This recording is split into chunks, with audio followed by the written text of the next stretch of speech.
Assalamualaikum warahmatullahi wabarakatuh. Pemirsa subscriber dongeng Sunda Mang Cecep Gorobacep anu satia satuhu manco di payunan HP sewang-sewangan di mana bae ayana di nedangat ayana urang neraskeun hanca dongeng antara paeh jeung hirup bagian ka-14. Ieu yasana Bapak Tholib. Sateuacan dipedar ieu dongengna sakumaha biasa ngaturkeun rebu nuhun laksa ketika bingahan ka sadayana pamirsa anu satia satuhu manco ngomen ngalaik oge ngabagikeun ieu dongeng-dongeng Mang Cecep Gorobacep ka pamirsa anu sanesna. Mudah-mudahan eta kasayan dibalas ku Gusti Anu Maha Suci. Amin ya Allah ya robbal alamin. Sumangga supados teu nyangkolong teuing kana waktos wilujeng ngadangukeun.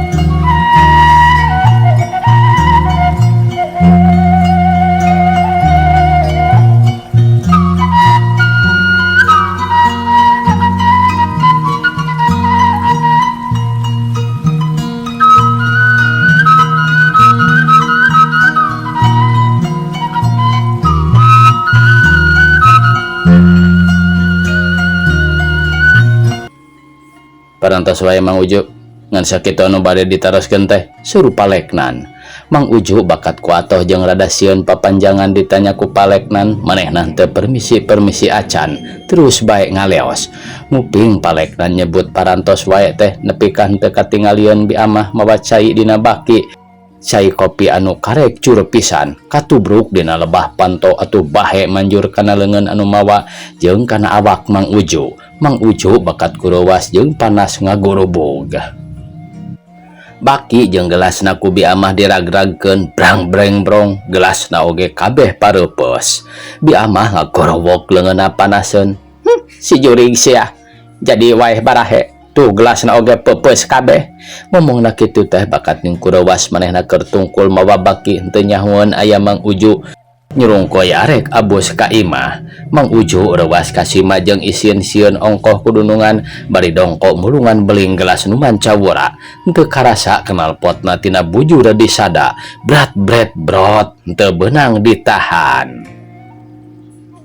Bi amah anu beuki seuri keur ngahulang melohok oge ngadak-ngadak ngapadakatak jeung seurikeun Mang Uju.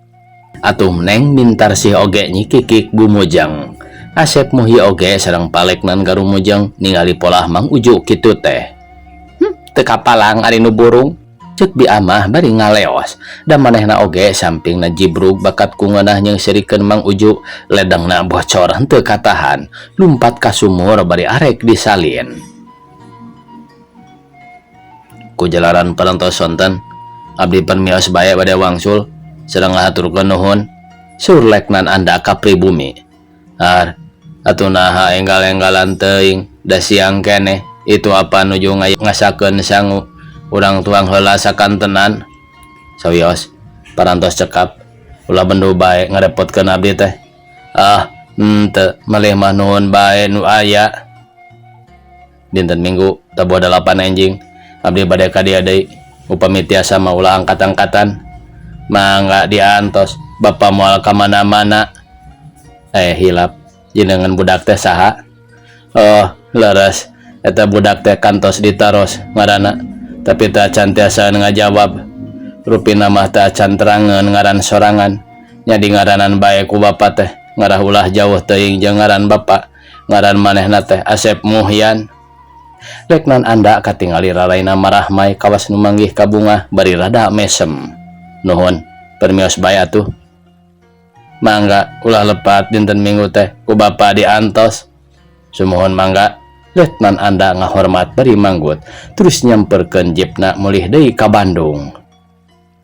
Bener budak teh tangtu putrana Pamayor Suherman anu leungit teh ceuk Letnan Anda ngomong sorangan dina jeep bari nincak gasna mobil nyemprung ninggalkeun soreang.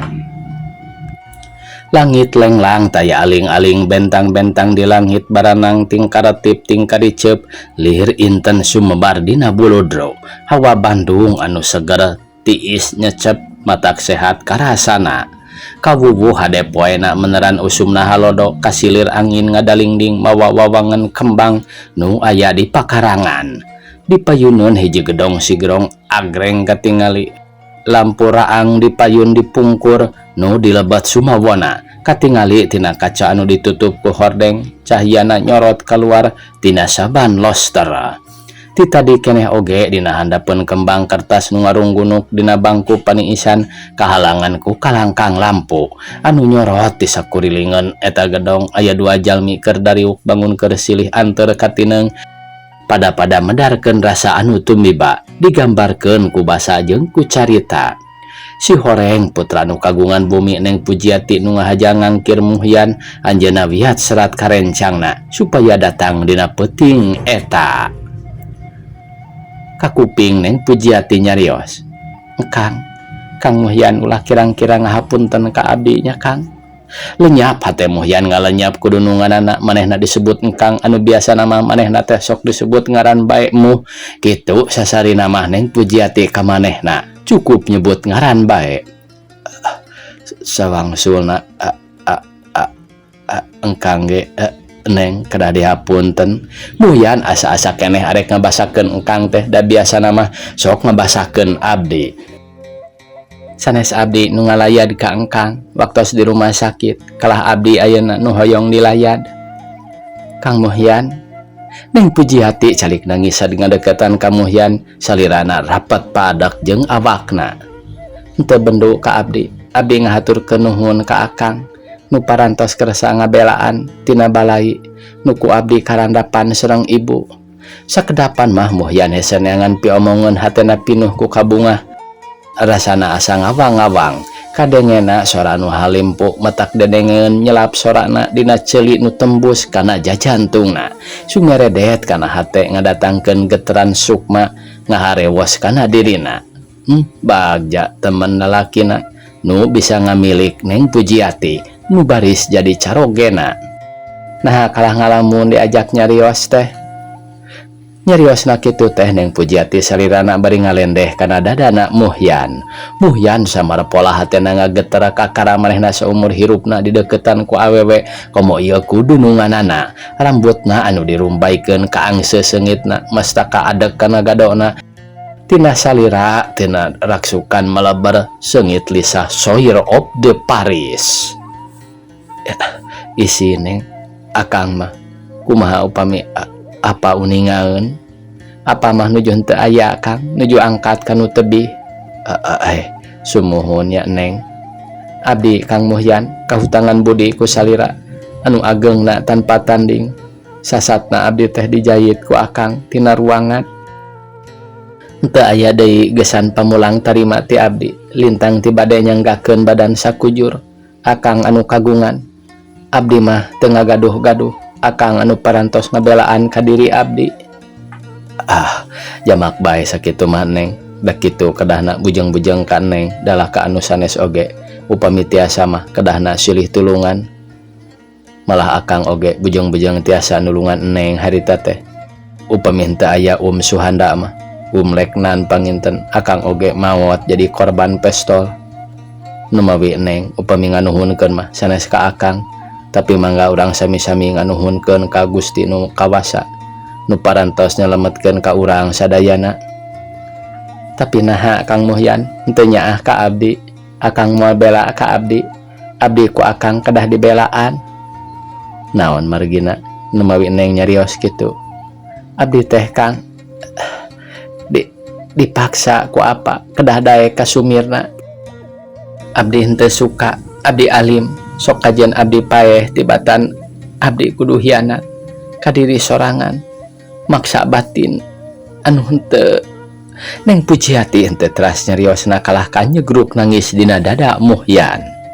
Paingan cek bujangga pamirsa renghikna awewe anu gelis carindak-dakna cai panon anu ngarenclong ti awewe anu dipicinta matak ngaruntageun imana lalaki ku aing ayeuna karasa nyeletitna kana ati sumeredetna kana hate ngajak wani nungtun ludeng mawa teuneng kitu garantosna dina hate Muhyan asup kana sisindiran bujangga Sunda palataran babalean hampelas raraga jati lantaran ngabelaan hahadean ikhlas raga rejeung pati.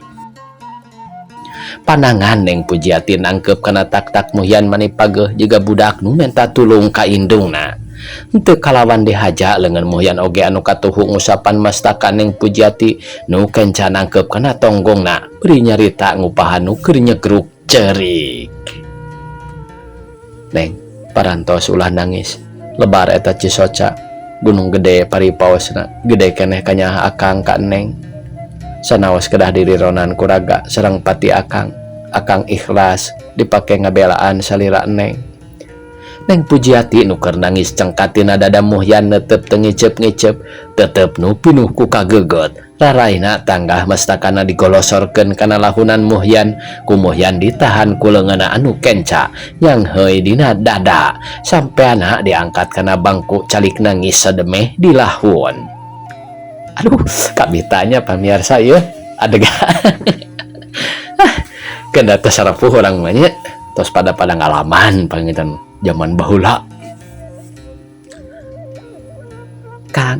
Kang Muhyan cinta Kang ka abdi nyariosna kitu teh panangan Neng Pujiati dibelitkeun kana tonggong jeung dadana Muhyan tepung ku dua panangan. Akang cinta ka Neng tapi Neng nah sami sareng akang abdi oge ka akang teh cinta malih ti waktos kapungkur nalika akang sasarengan keneh ameng sareng abdi tapi kumaha ayeuna manah akang abdi dipaksa ku apa kedah Neng kedah tumut bae kana kapalai sepuh ulah mungpang supados mendak kabagjaan dunya sareng akhirat. Neng Pujiati ngalesotkeun pananganana ti Muhyan bari netep kumaha ku kupingan teh kedah tumut sumuhun margi henteu sae upami hiji anak baha kana kapalai sepuhna. Akang bade tega ningali abdi upami awak abdi ruksak nepi ka geri ngajangjawing tina lantaran teu suka atanapi kapaksa. Atuh upami kitu mah cinta sareng nyaah malih bade bela teh ngan ukur samat lambai henteu teras sareng hate akang mah. Neng Pujiati Cisocana carinakdak ngadak-ngadak riuk bangun anu sedih. Neng ulah lepat hartos cinta akang ka Neng teh sanes kajurung ku nafsu tapi cinta anu cilik putih celak herang bagja akang upami ningali Neng pinanggih sareng kamulyaan dipideudeuh ku caroge sareng ku sepuh sawios diri akang arek pasrah sumerah kana kadar da akang mah acan tangtos tiasa ngamulyakeun ka salira. Kang Muhyan abdi bade terang-terangan sanaos ku akang upamina disebat istri anu teu panger atanapi sanes istri anu sajati istri nu teu tiasa ngahormat kana dirina pribadi ieu kumaha bae disebatna abdi bade nampi asal ti salira akang nu nyebatkeunana. Tadi abdi parantos lisan ka salira bade seba diri nyanggakeun badan sakujur tina ku karumaosan nampi kahutangan budi. Kukituna abdi bade ngasongkeun dua saran ka salira nu mana nu bade ditempuh sawios akang micinta sareng bade bumela ka abdi. Ku emutan mah henteu sabaraha teuing bangga mung kantun kawantun sareng kaikhlasan manah akang ku anjeun. Kang Muhyan cinta abdi ka akang moal nampi panyisilihan atanapi digentosan ku saha bae abdi sumpah ka pangeran upami abdi henteu diparengkeun tepang jadi ka salira sawios abdi nemahan pati sanaos dipaksa ku sepuh abdi bade baha moal bade tumut kana maksadna paripaosna mah sawios disebat budak doraka tina perkawis ieu mah henteu janten pambengan. Tah kitu sumpah sareng janji abdi ka akang mugi kauninga upamina sepuh maksa. Kang Nah teu tiasa upami nurutan lalaki zaman kiwari. Akang oge uninga upami nganggo jalan kieu mah kolot teh sok kapaksa ngalaksanakeun. Kaduana wantun upami akang nyandak abdi ingkah ti sepuh kabur upamina abdi ikhlas sareng pasrah ka salira akang. Muhyan ngahulang teu nyangka Neng Pujiati baris nyarios dugi kaleresan dinya dina jero pikirna sabil perebutan antara kasucian atina jeung hawa nafsu kang ora anana. Manehna henteu lemek terus ngeluk tungkul ngahruk semu bingung.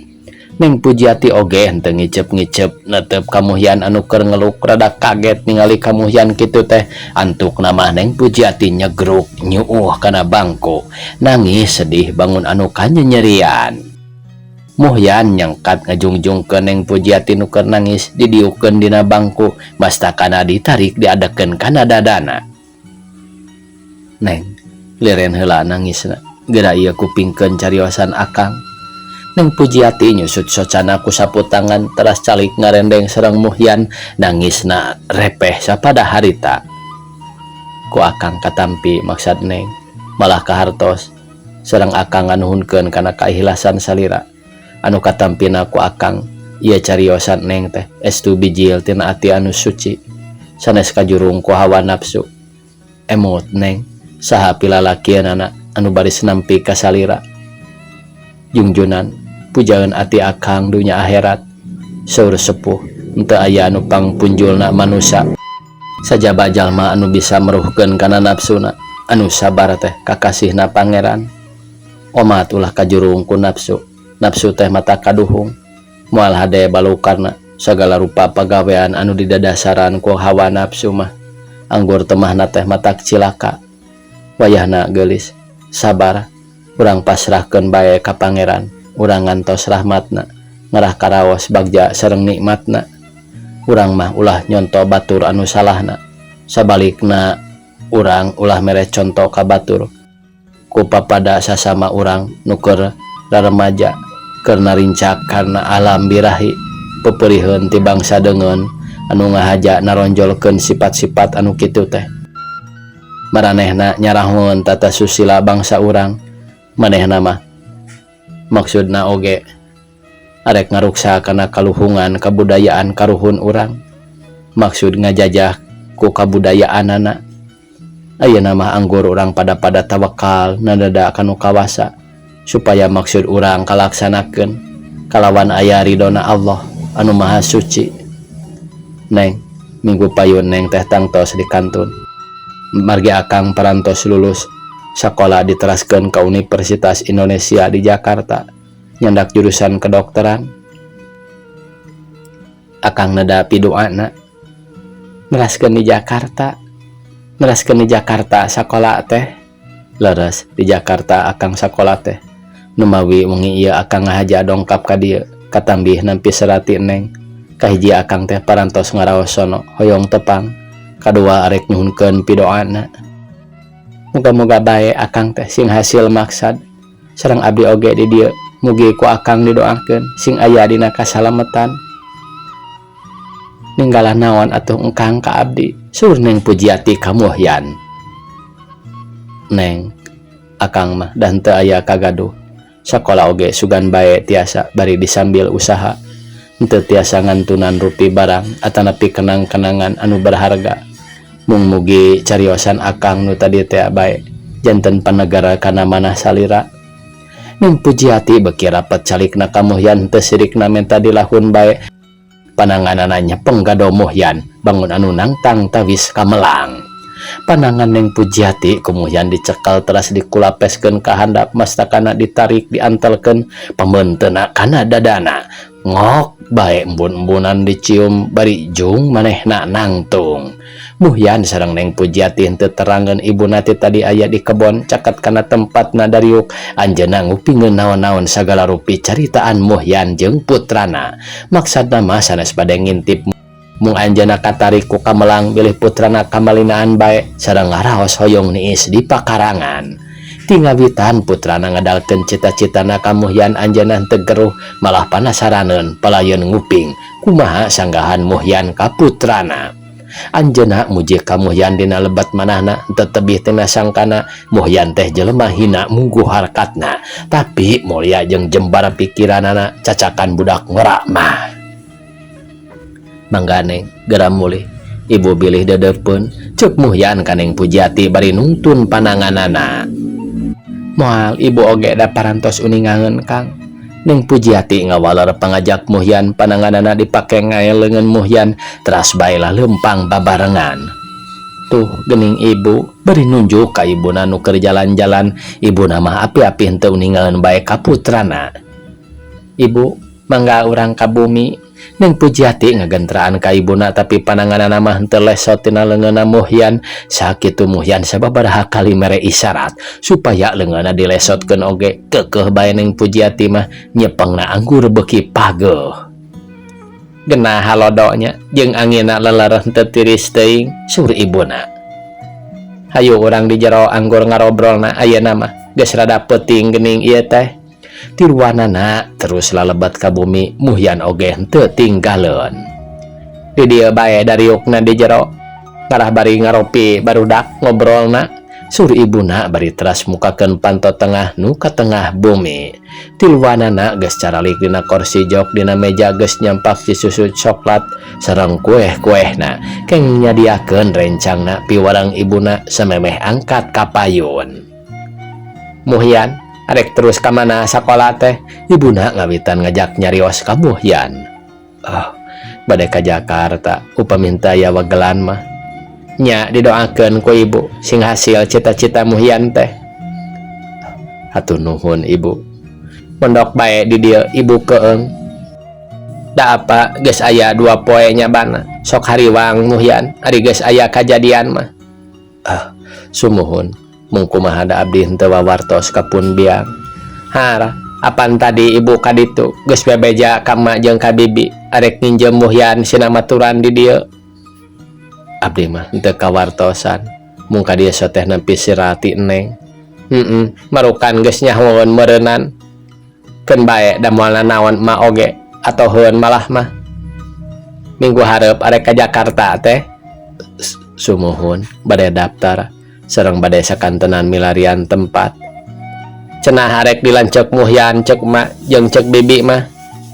Sumuhun data canterang asramana caroge pun lanceuk teh di Jakartana.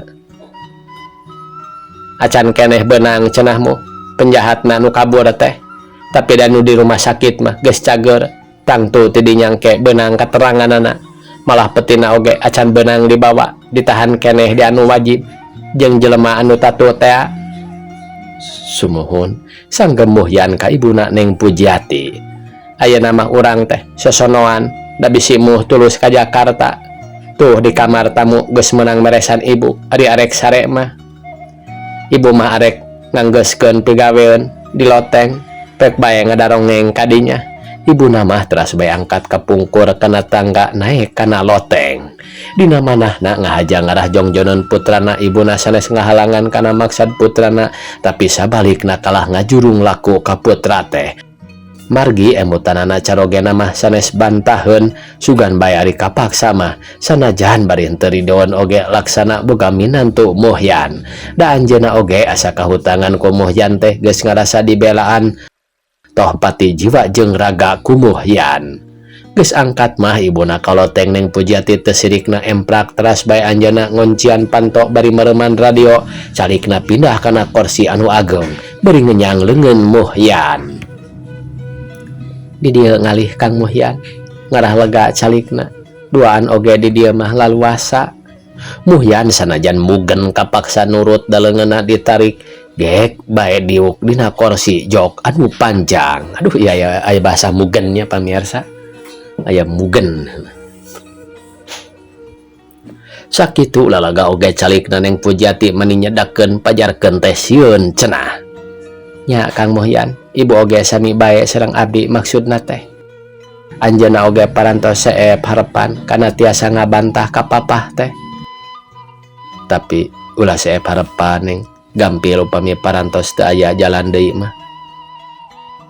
Apan akangna oge kedah ngalakonan heula berjuang teh sakirang-kirangna oge genap atanapi 7 tahun deui. Henteu sawios sanaos 10 tahun oge upami henteu aya ieu mah gogoda. Sanaos kumaha oge abdi bade ngantos. Sabar bae heula atuh Lis, wayahna cek akang oge ulah waka putus asa. Da akang oge moal ngantep asal leres bae cariosan neng teh. Terus sareng manahna karawak punduk Muhyan ditangkep ku Neng Pujiati jiga nu embung lesot deui embung pukah sungkan papisah henteu aya ragab jeung asa-asa jiga pisan nu geus beak pangharepan eueuh deui jalan geusan piakaleun. Muhyan ngarahuh ngarenghap nahan gogoda nu sakitu gedena manehna kudu sanggup merangan hawa birahi dina dirina. Neng, akang rek wangsul upami Neng keukeuh henteu percanten mah kangkang henteu sanggem akang mah bilih akang teu laksana kanu dituju tedugi kanu dicita-cita. Tobat Kang Muhyan, ampun abdi ka Gusti, abdi percanten kangkang. Engkang teh lalaki sajati moal arek jalir janji kandala sareng kiat iman engkang mah. Hapunten nya Kang, engkang teh panutan ati abdi. Mugi Gusti anu Maha Suci ngaraksa ka abdi Gusti sareng kapanutan abdi. Neng Pujiati emot kana kaistrianana nyegruk nangis ngaraos isin ku anu Maha Suci anjeunna geus behak pangharepan ku tindakan ramana dugi kana tetekon wanita sajati. Parantos bae ulah nangis anggur gerak kulem. Neng Pujiati ku Muhyan diusapan seperti bab nu ngusapan ka anakna. Kapaksanya Neng sakali deui akang janji jiwa jeung raga engkang ikhlas dipake korban asal keur ngabelaan salira. Neng Pujiati nu geus pada-pada nangtung nyusup dina dada Muhyan dicengkatkeun galona ku Muhyan bari diteuteup nu pinuh ku kadeudeuh celengok dicium tarangna ku Muhyan bari nyarita ka Neng Pujiati. Mangga geura kulem parantos sungi ieu teh anggur urang pada tawakal naneda kanu kawasa tiwangkid ieu kapayun mah mugi urang ditebihkeun tina sagala cocobi. Neng Pujiati angkat ka kamarna Muhyan oge nya kitu keneh indit ka kamar panuduhan ibuna lebat ka kamar tamu duanana pada sewang-sewangan ngaremut ngemut lalakon nu bade ditincak di alam cahyana pangharepan. Sainditna Muhyan ti imahna ngajugjug bumina Neng Pujiati di Mang Darma kadongkapan tatamu ku tentara nu geus 2-3 kalinana tamuna teh tapi diserangan ku rencangna sareng istrina malih sareng putrana istri geulis nakara. Keur ngariwung di tengah bumi di payunan ku Mang Darma biminah sareng Ma Acah oge henteu kantun. Tah ayeuna mah ku abdi bade dipedarkeun ka sadayana leknan anda ngawitan nyarios. Leknan anda nyarioskeun lalakonna ti mimiti dugi ka ngariung harita ditetek henteu aya anu kaliwat. Nyarioskeun pendak sareng Muhyan ngabelaan waktos piket sareng tas maruruh dugi ka pendak sareng nunambangan karetekna Mang Uju ngaranna. Dununganana Asep Muhyi sareng istrina malah janji enjing bade dijemput tabuh 7 bade dibantun ka bumina pamayor. Tah kitu ari lalakonna mapa bilih padarma sadayana palai uninga. Ieu teh ramana sareng ibuna tegas Muhyan anu keur alitna mah ngaranna budak teh Asep Suwandi teh. Saep leknan anda ngadongeng sadayana pada ngaraos bingah sareng henteu nyangka baris bisa pendak deui ngan hanjakal harita Muhyan keur henteu aya di bumi keur maturan enden ningrum di bumina. Janji enjingna di bumina Mayor Suherman baris ngariung deui malah Asep Muhyi oge bade diangkir nya kitu deui enden ningrum sareng putrana. Geus wengi pisan kakala tatamuna marulih ku Mang Darma sareng bimina dijajabkeun dugi ka payun. Enjingna di bumina Pamayor Suherman seueur tatamu anu ngahaja diangkir sareng dijemput ku leknan anda. Di antawisna eta tamu teh Asep Muhyi sareng istrina Biimik sareng Mang Uju, Mang Darma, Bi Aminah sareng Ma Acah. Nya kitu deui ibuna Neng Tati mertua Pamayor sareng Kapten Radimin sakulawarga. Istri sareng putra leknan anda oge sami darongkap deningrum sareng putrana sami sumping kana pangangkirna letnan anda mung Raden Raharja nyalira anu henteu aya teh para tatamu parantos caralik dina kursi nu parantos kengeng nyadiakeun. Pamayor calikna sareng istrina digigiran istri Pamayor aya kursi kosong hiji teras putrana anu istri Neng Harmani. Muhyan anu datang napang panderina ditampi ku anu nampi tamu di payun teras di piwerang lebat. Muhyan olohok baik geus nepi ka jero teh manehna alak elik tempat diuk tapi bat teu aya kursi kosong. Muhyan munjungan ka sadayana. Di dieu Sep calikna suruh pamayor ka Muhyan. Sawios jawab Muhyan. Is ulah sawios data aya deui tempat di dieu apa nu meunang ngahaja nyadiakeun. Waktosna kabujang saya pamiarsa sakitu nu tiasa kapihatur. Wassalamualaikum warahmatullahi wabarakatuh.